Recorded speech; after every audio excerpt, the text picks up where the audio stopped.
অনেকগুলো আছে, ভয় লাগতেছে কোন পাশ থেকে কোনটা চলে আসে।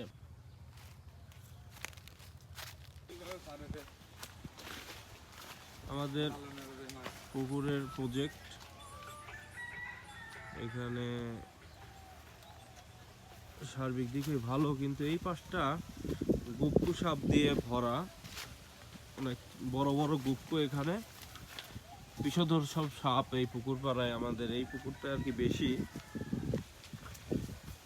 এই জায়গাটাতে দেখা যাচ্ছে যে মাঝে মধ্যেই 4-5 হাত গুক্কু সাপ দেখা যায়, বড় বড় গুক্কুগুলা ভয়ঙ্কর বিষধর,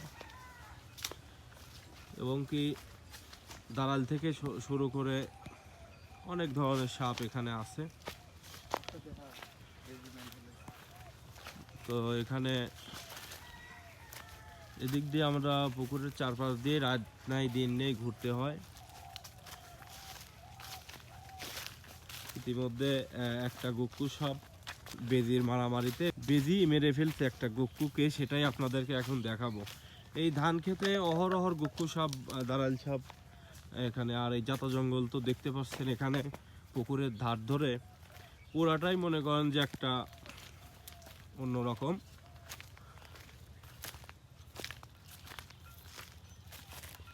এখানে বড় বড় সব বিষধর সাপের আনাগোনা দেখতে পাচ্ছেন। এই দেখেন একটা বিশাল আকারের একটা গুক্কুকে মারা হয়েছে, প্রায় 5 হাত হবে, 4 থেকে 5 হাত। কত বড় একটা দেখেন, আপনি দেখতে পাবেন এখানে। বিশেষ করে অনেকগুলো আছে, ভয় লাগতেছে কোন পাশ থেকে কোনটা চলে আসে। এটা বেজি আক্রমণ করে মারছে গুক্কুটাকে, বিশাল বড় একটা গুক্কু। এখানে দেখতে পাচ্ছেন আমাদের এই পুকুরের পাশ দিয়ে এরকম অহরহর গুক্কু এখানে আছে। হ্যাঁ, গুক্কুটা কিন্তু দেখেন কিভাবে করা হয়েছে,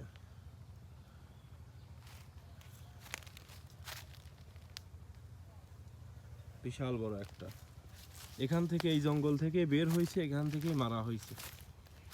এখানে এই জাতা জঙ্গল নিয়েই সেই সাপের বসবাস দীর্ঘ আমল থেকে, দীর্ঘ অনেক দিন যাবত। আমাদের পুকুরের এই পাড়টাই একটু এরকম রিস্ক আছে সাপের। অন্য অন্য পাশগুলা বা পুকুরে সাপ থাকে, কিন্তু আসলে এই পাশটা বড় বড় গুক্কু বিষধর সাপ দিয়ে একটু ভরা। দেখতে পাচ্ছেন এই যে আমাদের পুকুরের এই দক্ষিণ সাইডটা, এই তাল গাছ থেকে শুরু করে এই বাঁধঝড়, এই পুরাটাই আপনার আমাদের এই যে পুকুর ঘিরে আছে। এখানে আমরা এই সাইড দিয়ে আগে যাতায়াত করতাম, এখন যাতায়াত করা কমায় দিছি, সাপের আনাগোনা বেশি এদিকে। এখানে গত কাল পরশু একটা গুক্কু সাপ খোসা বদলাইছে। ওটা অনেক বড় ছিল, এখানে যত সম্ভব ছিল খোসাটা, অনেক বড় সাপ। হ্যাঁ, যখন আমরা খোসাটা টান দিছি তখন দেখি যে মোটামুটি এটাও 4 থেকে 5 হাত হবে। যাই হোক, এক কথায় আপনাদের সাথে বিষয়টা শেয়ার করলাম যে এই পুকুর পাড় ঘিরে রয়েছে বিষধর সাপের একটা কোলাহল। তারপর ওই জীবন ধারাবাহিকতায় রাত নেই দিন নেই এই পুকুর ঘেঁষে চলতে হয়, দেখতে হয়। এখন আসছি মূলত এই যে পাখিগুলা তাড়াতে। পুকুরে পাখি মোটামুটি 3 থেকে 4 কেজি মাছ ডেলি খায়। তাহলে এটা যদি এই যে মাঝে মধ্যে সংরক্ষণ করে আসি, তাহলে পাখিগুলা কম পড়ে। আমরা নতুন একটা পদ্ধতি থেকে শুরু করছি, এতে কানস লাগানো হয়েছে গাছে। এই কানসের মাধ্যমে আমরা ওই পাশ থেকে কানস বাড়ি দিলে, টান দিলে শব্দ হবে, তখন আর পাখি বসবে না। এরকম আমাদের যে কয়টা প্রজেক্ট আছে, ইনশাল্লাহ সবগুলাতে আস্তে আস্তে সংরক্ষণের ব্যাপারগুলা আসবে আপনাদের সামনে তুলে ধরবো ইনশাল্লাহ।